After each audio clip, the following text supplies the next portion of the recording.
Hello everyone welcome to my channel पिला माने आज वीडियो रे तुम मानकर पंचम श्रेणी साहित्य बहिर आमे भारतर शिशु एई पदे भागटर प्रश्नोत्तर गुडी आलोचना करनेबा एवं तुम मानकर परीक्षा उपयोगी इंपोर्टेंट क्वेश्चन आंसर गुडी मध्ये डिस्कशन करनेबा। तो नंबर आस कथावार्ता हेबा क भारत मातार बुकुरे किए बहिजिबा कथा कविता रे कहै जायछि। उत्तर भारत मातार बुकुरे गंगा जमुना परी पवित्र नदी बहिजिबा कथा कविता रे कहै जायछि।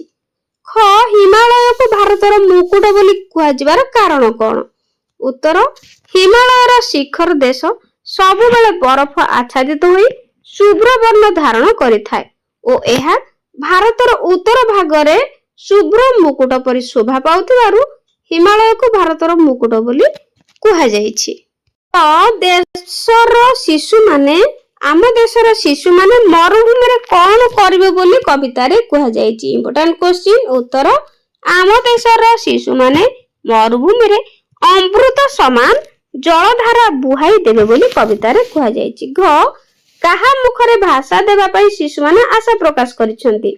उत्तर मुक मानक मुखरे भाषा देबा पई शिशु माने आशा प्रकाश करिसंती। एहा मध्ये इंपोर्टेंट अटे नीलमेघ बुकुरे शिशु माने किपरि शोभा पाइबे वर्णना करा जायछि। उत्तर नीलमेघ बुकुरे शिशु माने विद्युत बा बिजुली भली शोभा पाइबे बोली वर्णना करा जायछि। 2 नंबर उत्तर लेखिबा क भारत माटी रे जन्म होइतिबा शिशु निजको धन्य मन करिवार कारण कोन। उत्तर भारत एक पुण्य भूमि गंगा जमुना परी पवित्र नदी और देश दे बही जाउछि। नील समुद्र गीत गाई गाई भारत मातार चरण स्पर्श करुछि। भारतर उत्तर दिगरे बरफ आच्छादित हिमालय पर्वत शुभ्र मुकुट शोभा पाउछि।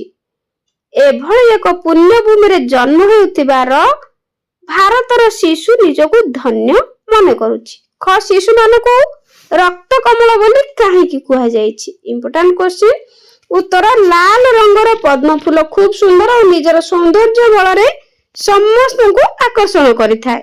सेही परी शिशु मानक सुंदर सरल मुह समस्त को आकृष्ट करिथाय तेणु शिशु मानक रक्त कमल बोली कहै जायछि। ग एही पृथ्वी को शिशु माने काहेकि धाई आसीछंती बोली कविता रे कहै जायछि। उत्तर देश को उन्नत करिवा पई भारतवासींकर अनेक स्वप्न अछि। एही सुंदर कल्पना को वास्तवता रे परिणत करिवा पई ईश्वर का आशीर्वाद नै पृथ्वी को शिशु माने धाई आसीछंती बोली कविता रे कहै जायछि। एहा मध्ये इंपोर्टेंट क्वेश्चन अटे घ भारत मातार माटी सह शिशु मानकर किपरि संपर्क रहिछि। उत्तर भारत मातांको संतान हेउछंती अगणित शिशुगण तार माटी रे सेमानक देह गड़ा होइछि ओ शेष रे सेही सब माटी देह माटी रे मिसि जिवो तेनु भारत मातांकर तांको शिशु मानक सह घनिष्ठ संपर्क रहिछि।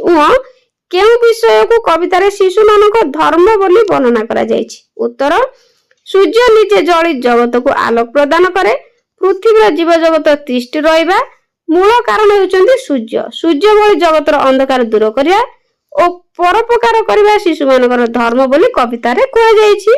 शिशु माने देश को प्रगति पथ रे आगे नेबे और देशर मर्यादा और गौरव वृद्धि करिवे। 3 नंबर तळे दिया जायथिबा पद गुडी को पढी पचरा जायथिबा प्रश्नर उत्तर देबा। क ए देश माटी रे गढ़ा आम देह गढ़ा रो अर्थ कोन बुझुछ। उत्तर गढ़ार अर्थ तयारी होईछि। ख ए देह माटी रे शिशु मिशु कहिले जहा बुझुछ लेख। उत्तर मिशु कहिले मृत्यु पर ए देह माटी रे मिसि जिबाकू बुझाउछि।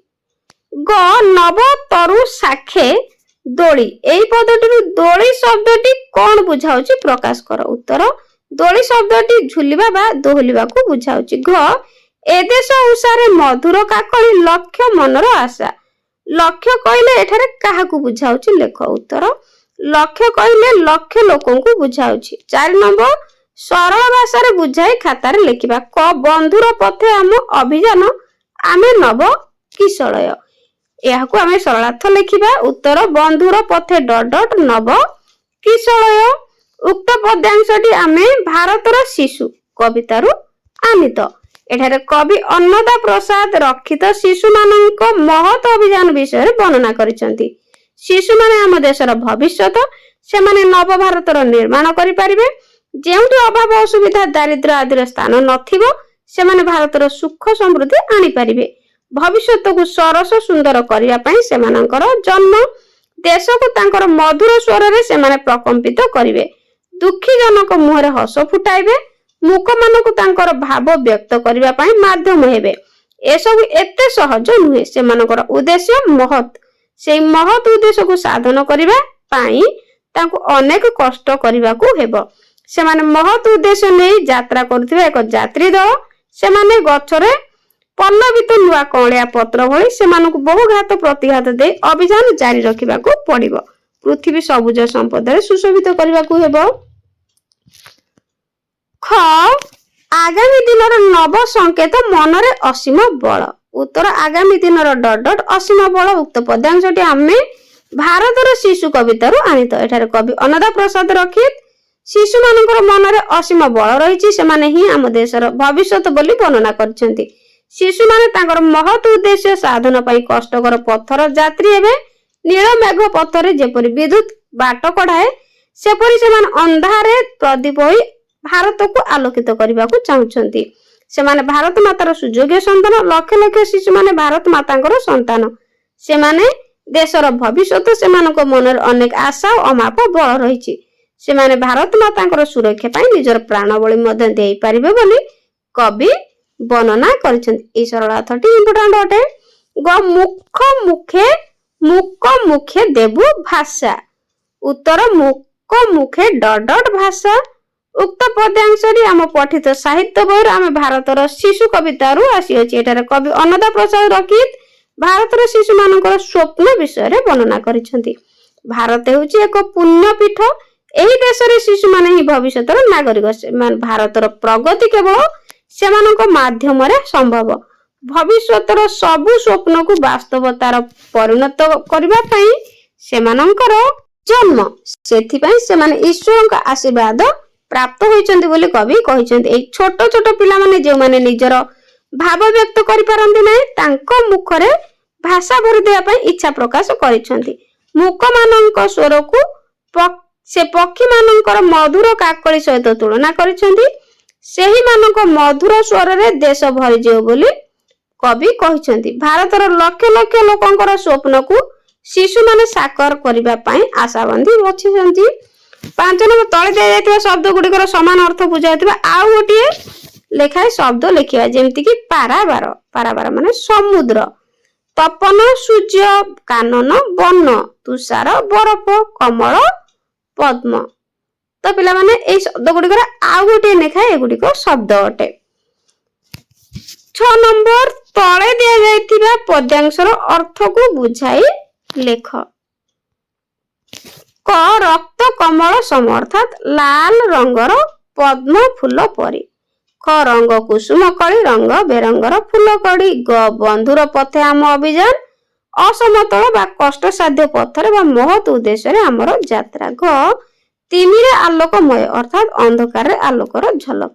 7 ନମ୍ବର ତଳେ ଦିଆଯାଇଥିବା ଅର୍ଥ ପ୍ରକାଶ କରିବା ନିମନ୍ତେ କବିତାରେ ଯେଉଁ ଶବ୍ଦ ବ୍ୟବହାର କରାଯାଇଛି ତାକୁ ବାଛି କୋଠରୀ ମଧ୍ୟରେ ଲେଖିବା। କ ଯାହାର ଉପମା ନାହିଁ ଅନୁପମ ଏକ ପଦରେ। ସେହିଭଳି ଖରେ ପକ୍ଷୀର ଗାନ କାକଳି। ସୁନ୍ଦର କଳ୍ପନା ସବୁଜ ସ୍ୱପ୍ନ। ମୁଣ୍ଡ ଉପରକୁ ଉଠାଉ ତ ଉର୍ଦ୍ଧ୍ୱରେ ଶିର ତୋଳି। ମହତ୍ ଉଦ୍ଦେଶ୍ୟରେ ଯାତ୍ରା। ବନ୍ଧୁର ପଥେ ଅଭିଯାନ। ତ ଏଗୁଡ଼ିକ ସବୁ ଭଲ ଭାବରେ ଗ୍ରାମାର ଗୁଡ଼ିକ ପ୍ରାକ୍ଟିସ କରିବ। ପରୀକ୍ଷାରେ ନିଶ୍ଚିତ ଭାବରେ ଗ୍ରାମାର ମଧ୍ୟ ପଢିବ ସର୍ଟ କ୍ୱେଶ୍ଚିନ୍ ଗୁଡ଼ିକ। ତ ପିଲାମାନେ ଭିଡ଼ିଓଟି କେମିତି ଲାଗିଲା କମେଣ୍ଟରେ ନିଶ୍ଚିତ ଜଣାଇବ। ମନ ଦେଇକି ପାଠ ପଢିବ। ଗଡ୍ ବ୍ଲେସ୍ ୟୁ।